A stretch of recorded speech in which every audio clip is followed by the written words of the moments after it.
મારા માટે આવો બોલ્યો હે કારણ કે આજે સંકટમાં જો હોય તો હાહુ સંકટમાં છે હોવો નહીં કારણ કે આવ્યો તો ક્લાસ 1 નું ભણીને આવ્યો એટલે હા હું તો કોઠે જ નહીં આવા ઘણા દ્રષ્ટાંત છે પણ ભાઈ કોઈ પ્રસંગ છે કહીશું પણ હા મારે ત્યાં રામદેવજી નો પાડો તો ઇન્દ્રજી મહારાજ આવ્યા હતા મજા લાવી દીધી 3 કલાક બોલ્યા હતા મારે ત્યાં કારણ કે મારે એમને ત્યાં આવવું પડે આ બધા સંતો આવેલા પણ આનંદ એને કહેવાય થોડો હસી લો ને તો કોઈની મશ્કરી કરીને હસતા નહીં બાળકની મશ્કરી કરીને હસતા નહીં ગયડા માણસની મશ્કરી કરીને હસતા નહીં કોઈ સાધુની મશ્કરી કરીને દાંત નહીં કાઢતા નહીં તો લખવો થશે થશે થશે અલગ રાખો હા શું તો કઈ જગ્યાએ માં જોડે હસી લો આપણા બાપ હોય તેની જોડે હસી લો પરિવાર જોડે હસી લો અને સંત મહાત્મા મળે તો એને હસાડી લો તો એ કોઈ દાડે કોઈ જાતની બીમારી નહીં આવે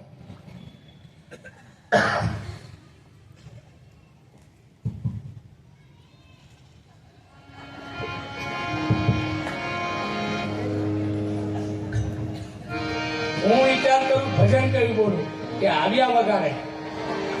ઉમેશભાઈ કારણ કે સુરતા ઉપર કરીએ ને જેમ મદારી દોર ઉપર કરે અને મારે આ ગામની ચારણની દીકરી 16 વર્ષની હોય ગમે એવા શણગાર સજીને ઊભી હોય ને તો મદારી એ બાજુ નજર નહીં કરે એ દોર બાજુ નજર કરે કદાચ એ દોર બાજુથી નજર નહીં કરે અને આડું અવળું જોવા જાય તો દોર પરથી નીચે આવતો હોય એમ અમે પણ ભજનમાં બેઠા ભજન ગાવાનું હોય તો અમારે પણ લાઈન લેવી પડે દિલ દરિયામાં અખંડ દીવો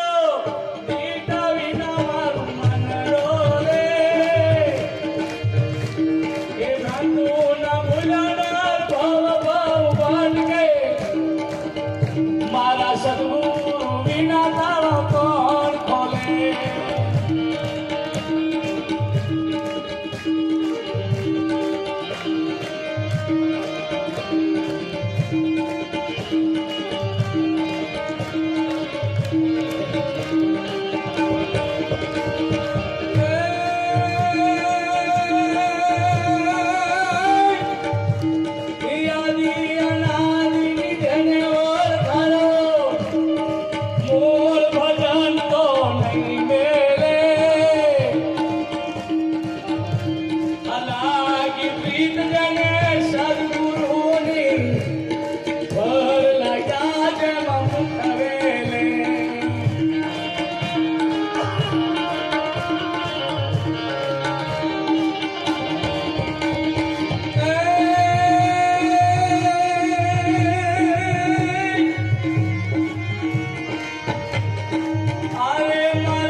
આનંદ ભયો હવે મન મે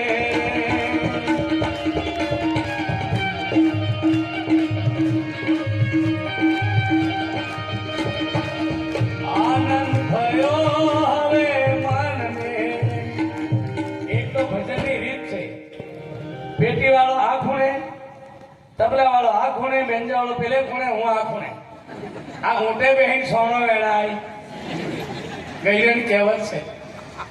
અમારે મંજીરા વાળો અહીં હોય તબલા વાળો અહીં તો એનો સૂર પકડાય એ ભાઈનો હોક નથી તો જેટલા પણ જીવાત્માએ આ ભજનમાં તાલી પાડી એને હું રણુજા વાળાને કહું કે ને કોઈ જાતનો દેહમાં રોગ નહીં આવે હું મહારાજ નથી બીજા આશીર્વાદ નથી બોલતો પણ રણુજા વાળાને હુકમ કરું કે બાપજી અમનું ધ્યાન રાખજો હું અહીં લઈ આવ્યો ને તો રણુજા વાળાને લીધે મને કોઈ માતાજીની પૂરી આરતી આજે નથી આવડતી મંચ ઉપર કહું કોઈ શ્લોક નથી આવડતો કોઈ મંત્ર નથી આવડતો શ્રી એકલા રામદેવજીની આરતી ને ભજનો બોલું, કબીર સાહેબની આરતી બોલું, એને સિવાય કશું આવડે જ નહીં. બધા એવું જાણે કે આ બહુ જોણે છે, કશું જાણતો નથી. હે જોઈને હોય તો ભજનો ગાય, ઓફિસમાં નહીં રહે, એસી રૂમમાં. હે પણ ખૂબ ખૂબ ધન્યવાદ. મનોજ મહારાજને એકવાર તાળી આપીએ. એકવાર ઇન્દ્રજીત મહારાજને કહીને આપણે એકવાર ત્યાં પણ કથા કરાવીએ. ચાલો.